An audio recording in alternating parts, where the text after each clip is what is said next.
Good morning, everyone, and welcome to today's webinar, Building a Circular Economy for Packaging in Australia with Jayne Paramor. Today, you are listening using your computer speaker system by default. You will have the opportunity to submit questions to Jayne by typing them into the questions pane on the control panel. You may send in your questions at any time. We will collect these and address them during the Q&A session at the end. Jayne Paramor commenced her career as a techie delivering analytical market research tools and services to the consumer packaged goods industry in Australia, Europe and Latin America. Jayne has worked with some of the world's largest retailers and manufacturers across a diverse range of areas, from new product development to category management, loyalty programs to customer insights, through to strategic store layout design. Through this, Jayne developed deep insight into the packaging goods sector and an appreciation of the challenges presented by a shifting global shopper landscape. After a strange series of coincidences that resulted in a summer job working aboard an Antarctic expedition vessel, Jayne decided to make the professional leap to environmental sustainability. Working on a number of sustainability topics over a decade, Jayne's recent focus has been plastic waste and pollution and the impact that it is having on an environment and the health of the oceans. Jayne's FMCG experience provides a solid foundation over which to apply the sustainability lens, bringing the two sides together to support APCO's work of delivering on the 2025 national packaging targets. I will now hand this over to Jayne. Ida, thank you very, very much indeed. Every time I hear that bio, I think I must shorten it. Far too much information in there. Look, I'd just like to thank you and APPA for inviting APCO to join you today and to talk a little bit about packaging sustainability and hopefully inspire some people to think about what they're using in their packaging landscape within their own businesses and how they might look to improve that. I would just like to acknowledge the traditional owners of the land on which I live and work. I live on the Gadigal land of the Eora Nation, and I'm in First Nations heartland here in Redfern in Sydney, and I'm enriched by that experience on a daily basis, and I appreciate the input and pay my respects to the elders past, present and emerging, and encourage all our listeners today to do the same. So folks, today I'm going to leap into a bit of a conversation around building the circular economy for packaging in Australia.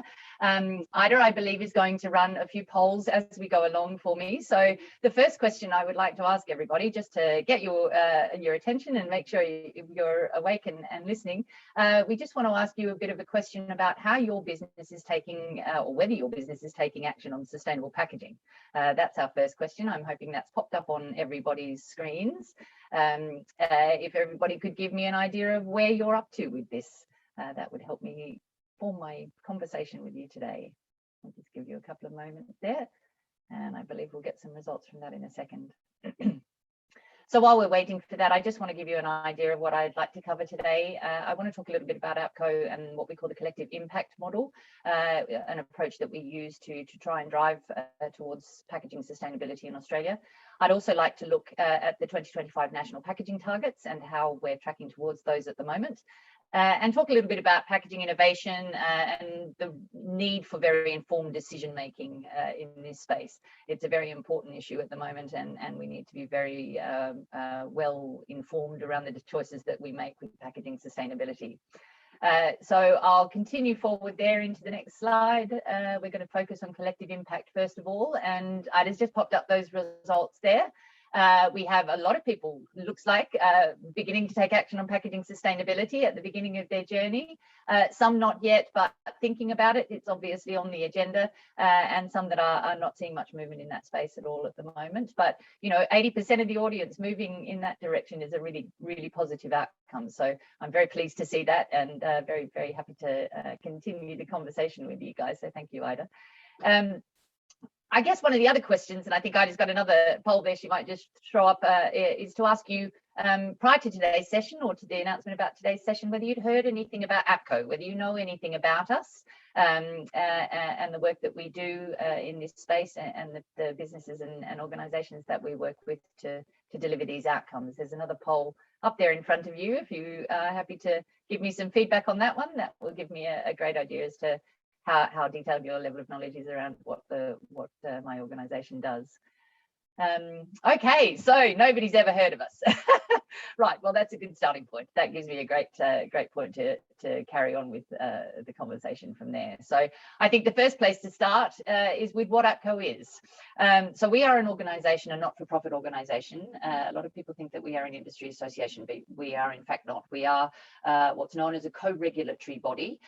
We are crystallised under a piece of national regulation known as the National Environment Protection Measure, specifically for used packaging materials, which has actually been within the Australian regulatory frameworks for more than 20 years now. Under the NEPM, the Australian Packaging Covenant is a crystallised product stewardship program, which is a voluntary model formalising a relationship between industry and business and government, I should say, around delivering sustainable packaging outcomes. So the regulation exists at the Commonwealth level, and it is also reflected in similar instruments across the states and territories of this country in order to deliver the outcomes, which are primarily based around waste management and resource recovery issues that are dealt with at a state level. So as a result, we work very closely with the state and territory and Commonwealth governments in delivering the outcomes that we are seeking to achieve. The role of APPCO as a voluntary organisation, we sit as I guess a one-stop shop in meeting the obligations that are outlined in the National Environment Protection Measure. We focus in on three key areas, and they are design, collection and recycling systems, and end markets for packaging materials. And if you become a signatory of the Australian Packaging Covenant as a business putting packaging into the Australian market, you have the option to meet your obligations through one pathway. APPCO provides a range of services, reporting tools, resources and guidance to assist members in meeting their objectives and their obligations, and to also support you in driving that packaging sustainability agenda within your organisations. So we've worked very hard across industry since 2017, which I guess everybody is probably aware of some of the major changes that took place around that time. We were starting to understand the impacts of packaging waste, particularly single-use plastics, on our environment. We were seeing more and more imagery coming from the natural environment of animals caught up with packaging waste entering that space and causing all sorts of impacts and damage. And it was also around the time that China enforced what has become known as the China sword policy, which was the decision to no longer import packaging and other waste materials into China for reprocessing. The impact that those things started to have meant that the focus on this issue suddenly became a mainstream issue. And we have seen enormous movement in the last few years in terms of trying to address some of these challenges. And APPCO is really at the centre of that work here in Australia. So we really are an unbiased, uncommercial organisation. We sit in a position where we are driving a sustainability agenda. And at the end of the day, we are open to talking to anybody who is interested in discussing that issue. So as an organisation, I mentioned we focus in on four key areas. Packaging design is essentially one of the key elements. We have to make sure that the materials that are coming into our system are firstly recoverable and secondly reprocessable into second and subsequent lives. If we can do that, we are starting from a very good position, and I'll talk to you in a moment about how we're tracking towards those objectives when we start to look at the targets. But that's certainly a vital element of the equation. We also look at the systems side of things. We try to understand what the operational situation is out there in terms of resource recovery, not just from a household collection point of view, but looking across the spectrum from construction and industrial waste, commercial waste, business to business waste, and all the way through the packaging value chain. We also seek to drive strong education in this space. This is, again, one of the vital areas. We understand very broadly as a country around recycling, but there are a lot of nuanced issues that exist in this particular market. So we believe that education is a vital component of this process to make sure that people are aware of our local situations and circumstances, and again, can make informed decisions around the packaging choices that they make. And ultimately underpinning the whole lot is what we call material circularity. You're probably hearing conversations around circular economies and improved resource recoveries and circularity for materials. This is a driving, I guess, model that is pushing this forward at the moment. The idea that we want to keep our materials in our I guess, packaging ecosystems in our context, but in the the broader ecosystem across the marketplace, the need to keep materials in use for as long as possible at their very highest value is what will build that circular economy and ensure that we are capturing our waste and making very good resource efficiency decisions as we choose to put our packaging materials into the marketplace. As an organisation, we are very knowledgeable in the packaging space, but we are not I guess, the decision makers. So what we try to do is position ourselves in the middle of what is known as a collective impact model. We are a backbone organisation. We are, I guess, an agnostic organisation. We want to deal with anybody who is interested in approaching packaging sustainability. We work across a stakeholder network that brings in all the voices around the packaging value chain, and we try to work towards a common agenda, and that is the circularity of materials in the economy. By bringing all these groups together, we are able to actually identify mutually reinforcing activities, and we can work together to deliver those activities and crystallize and share that information across the stakeholder network in order for every participant to benefit from the knowledge that we're gathering and developing here. So when I talk about a packaging value chain, this is a model that we brought up in a document that was released a couple of years ago called Our Packaging Future. We looked at the flow of materials around the packaging value chain and where those materials have contact points with industry, with business, with consumers, with end users, with collectors, with sorters, and all the way around the circle to reprocessors that can bring that material back into the market at high value uses. So as you can see, that's quite a complex map that we've developed there. And as a very general rule, it provides us with a very high level view of who we need to be talking to about delivering these objectives. From that, we have noticed that there are sectoral nuances, and I'll talk a little bit about the approach that we've taken to addressing some of those more challenging areas when we get a little bit further into the conversation. But we draw from that entire packaging value chain to create our advisory groups. And our advisory groups inform us on the areas that we don't know about, the industrial, the commercial, the business elements that are not necessarily part of APCO's typical purview, but we need to understand in order to be able to find the correct sorts of solutions that we would like to implement. So it's a very collaborative environment that we operate, and we try to bring as many people into that mix, not just from within our membership, who are the brand owners that are generally putting packaging into the marketplace, but right across that value chain, so that we understand the barriers and challenges at each point and start to talk as a group collectively how we can address those and fix the problems and find solutions. So as I mentioned in 2019, sorry, I beg your pardon, it was 2020. I don't know where time's going at the moment. It's Groundhog Day. But at the beginning of last year, just as we were entering into this brave new world that we are encountering, we released our Packaging Future. And that was a guided roadmap effectively for packaging in Australia to deliver sustainability and circularity across the Australian marketplace. And underpinning that document, there are three key areas, harking back to what I mentioned earlier around our focus points. The first being packaging design for circularity. We've managed to hone down into some of the more challenging areas around the packaging design element of the framework and targeted some of those issues that were causing significant problems in terms of achieving that circular design. This has a number of tools that APCO has put up for our members to use in order to facilitate this, and that's accompanied by a labelling program as well. But we're also working outside of the APCO membership with issues like the replacement of expanded polystyrene, I can never say that correctly, and PVC, some of the materials that have been earmarked for phase out. So we look right across that spectrum and are trying to target on those areas that are of particular need.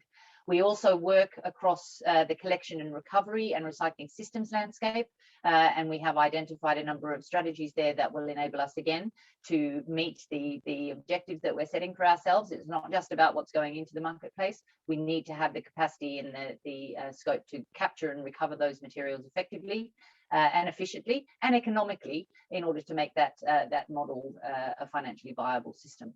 And at the end of the pipe, we look at expanded markets. We're trying to understand where we can put the materials that we are recovering and make sure that there are buyers for those materials, that they are seen as commodities rather than waste. And we are trying to shift the dialogue around what that looks like at the moment. So I'll talk a bit more about that in a moment. So in terms of where we've come over the last few years, there's been quite a lot of progress since 2017, when a lot of the shifting started to happen. You know, we've seen a lot of work going on at jurisdictional levels. Our state governments have all been implementing things like single-use plastic bans. APPCO has been working with industry to look at design and improve consumer education around labelling for disposal.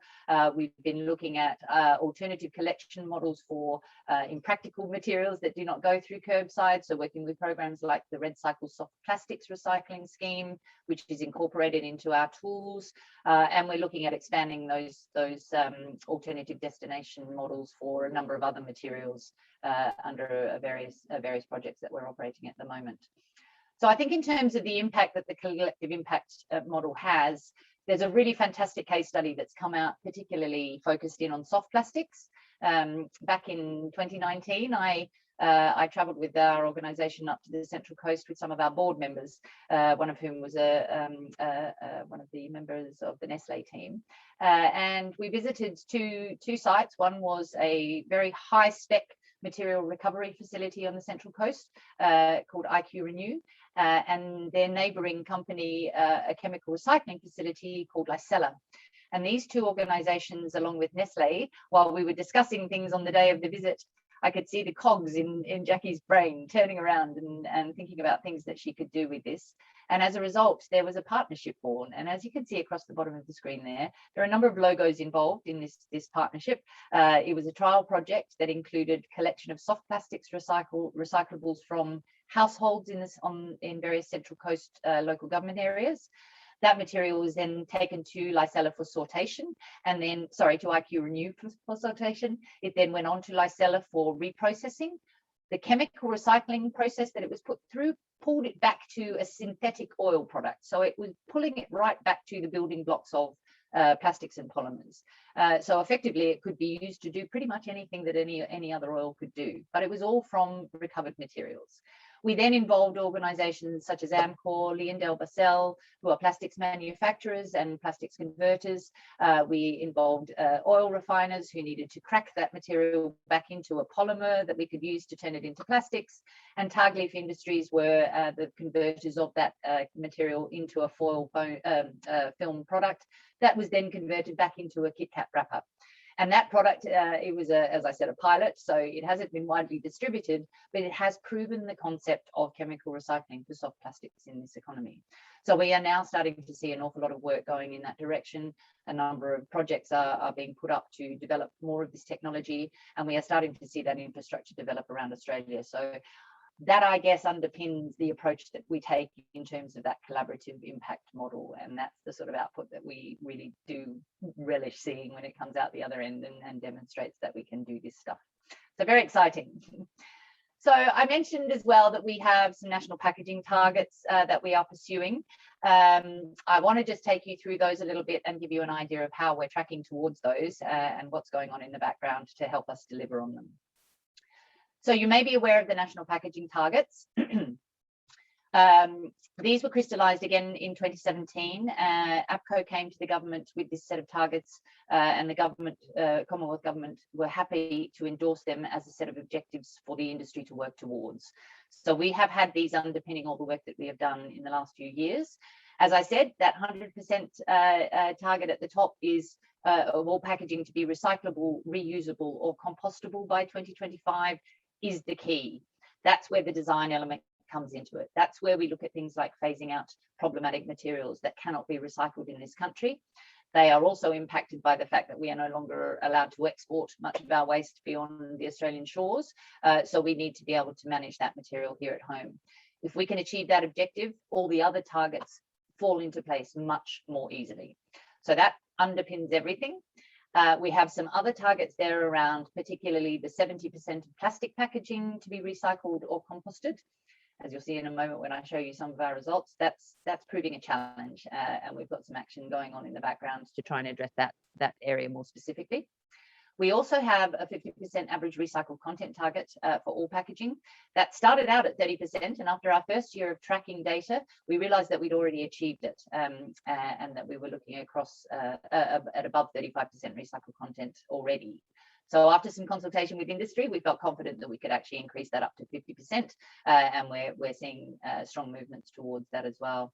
And the fourth of the targets is the phase out of problematic and unnecessary single-use plastic packaging.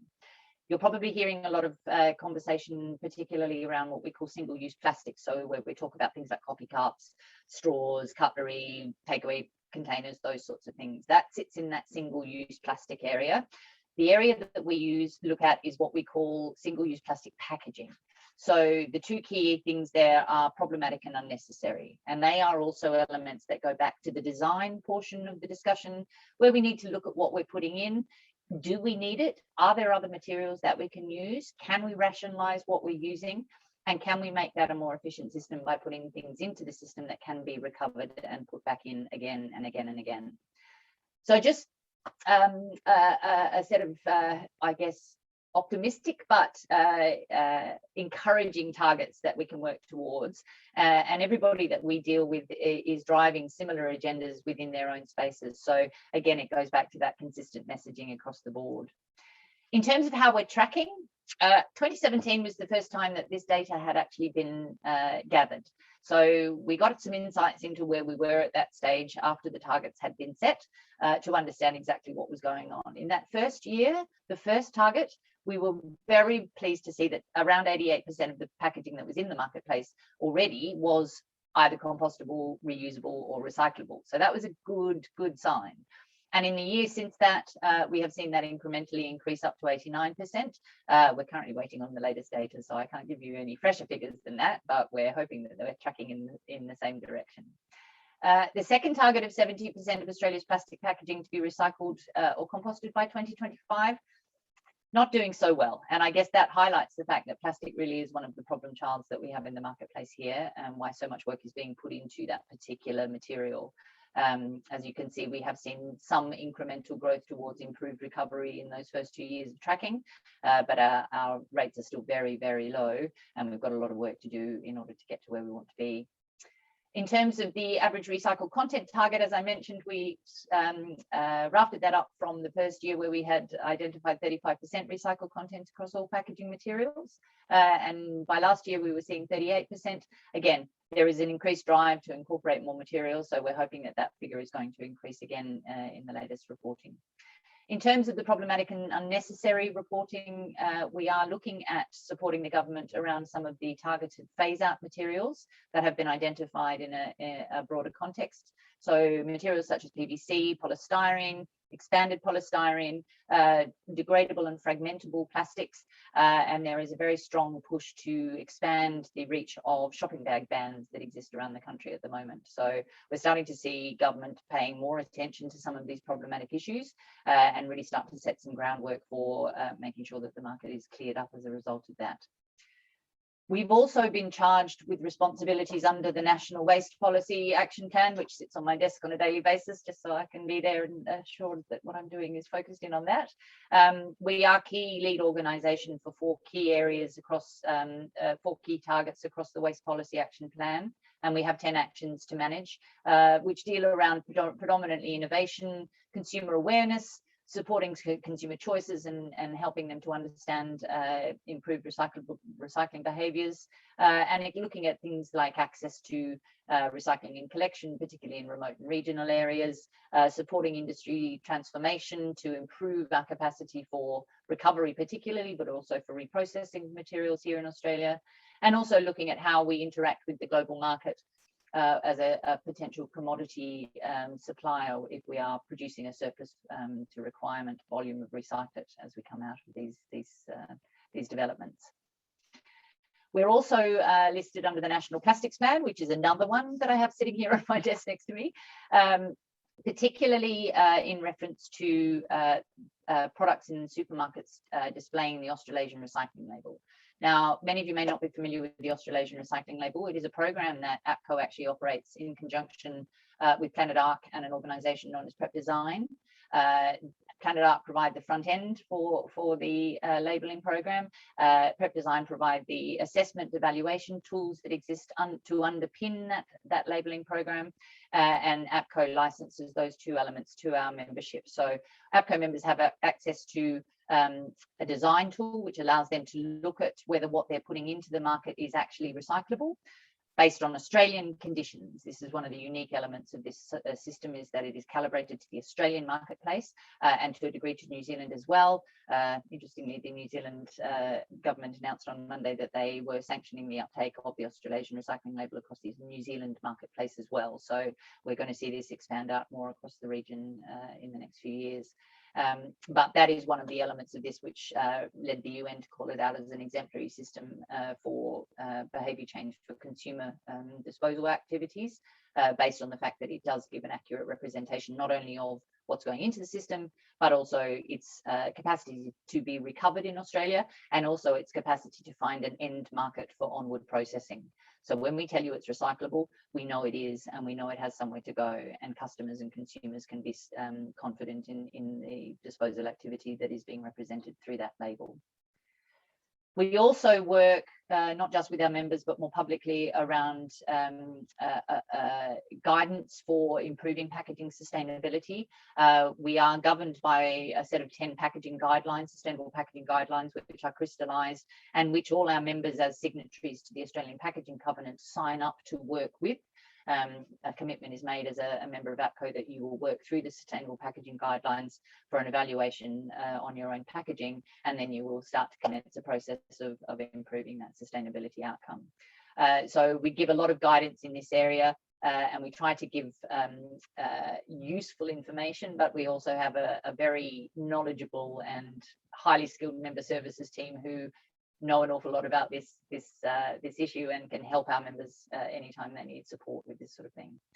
We also have the annual reporting tool, which is what we use to enable our members to meet their compliance obligations under the National Environment Protection Measure. So I guess the other thing I wanted to talk to you a little bit about is packaging innovation. Oh, I think I've dropped a slide in there in the wrong place. I'm going to go on to the next one because I wanted to talk to you a little bit about the ANZPAC Plastics Pact, which is one of the initiatives that we've undertaken to drive the plastic focused agenda that we need to have around this area. The Plastics Pact is part of the international network, which was set up originally by the Ellen MacArthur Foundation and the New Plastics Economy. The very first one was established in the United Kingdom in 2016, and they have gradually been rolling out across the world over the last few years. The Australian Pact is the 10th, and the benefit of it is that we are working right across the Australia, New Zealand, Pacific region. So we are able to encapsulate the learnings that we have here in Australia, particularly with things like remote and regional issues, and take them out into the Pacific, because a lot of those challenges faced out there as well. But we can also hone in on some of the issues that are faced by some of those more remote communities in terms of capture of waste and reprocessing and aggregation and transportation that might need to happen to bring it out of that area.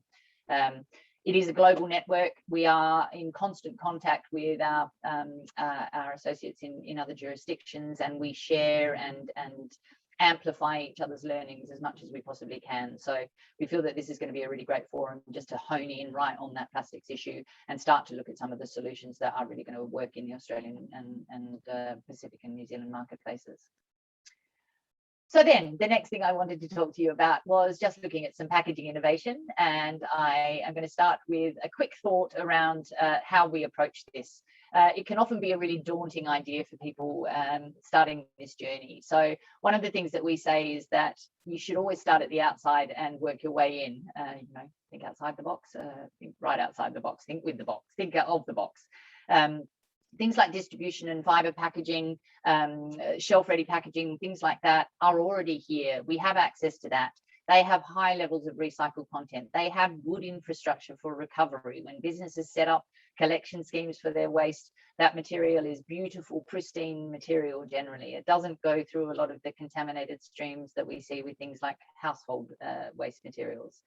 It is pristine and perfect, and businesses want to capture that. So we can source that material ourselves, and we can also build our own management practices to enable that material to be captured and put back into the system as much as possible. And then you work your way in. You work your way towards your product and look at all the things that you're using to put that product into the marketplace. Do you need it? Is there an alternative material that is more recyclable? Is what you're using problematic?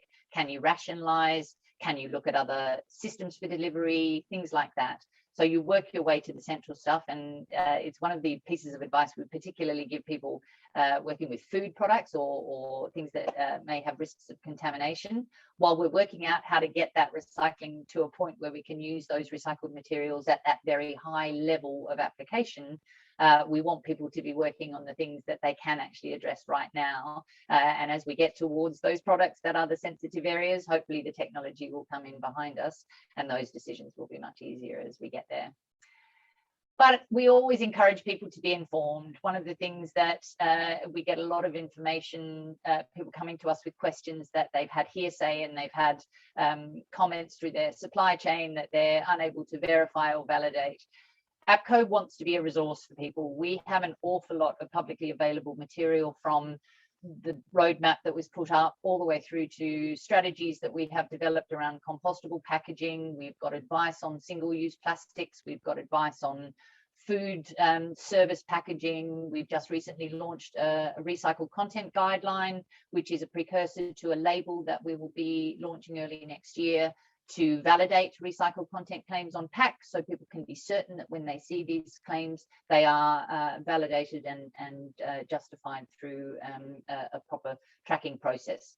So we're constantly working in this space with the idea that if people need to understand issues around packaging sustainability, they can come to APPCO and find out easily. And if you can't see it easily through our publicly available resources, then just come and talk to us. We just want to have that conversation so that people do know all that they need to know and can make those decisions with the right knowledge in play.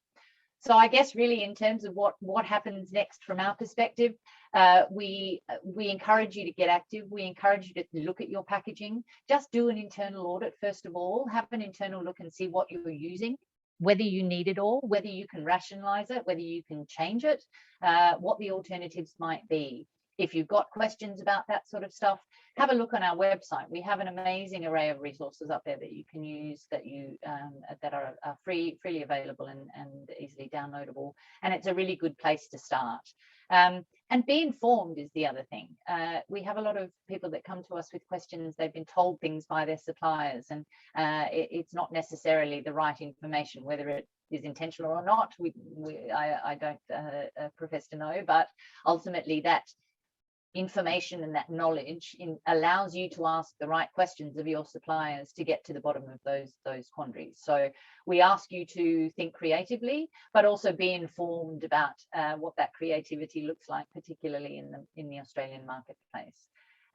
So I guess that really probably covers it for me for the moment. I just encourage everybody to get in touch, have a look at what we've got, and start the conversation if you haven't already done so. Judging by the poll at the beginning, it would appear that many of you have. So that's fantastic.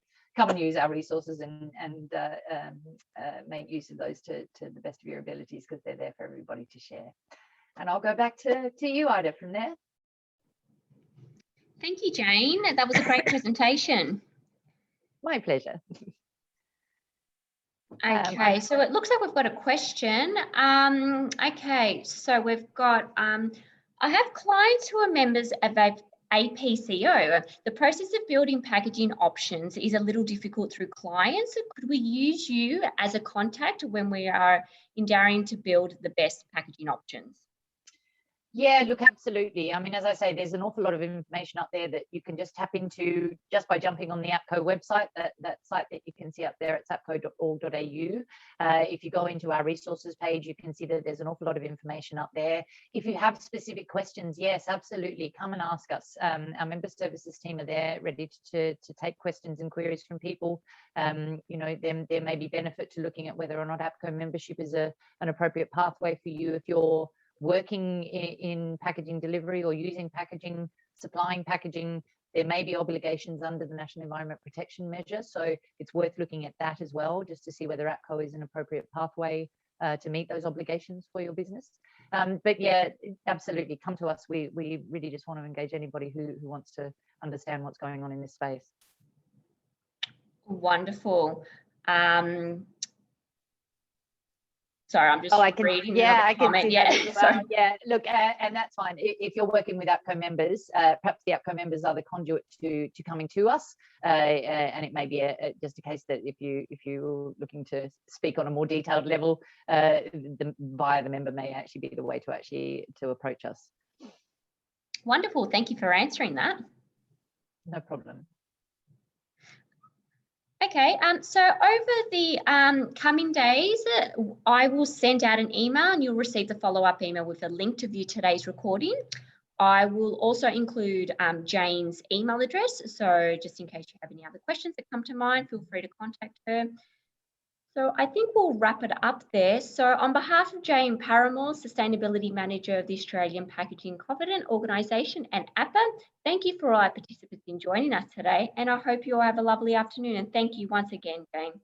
Thank you, Ida. Thank you, everybody. Great to see you all, and I hope you found that useful. Look forward to hearing some feedback.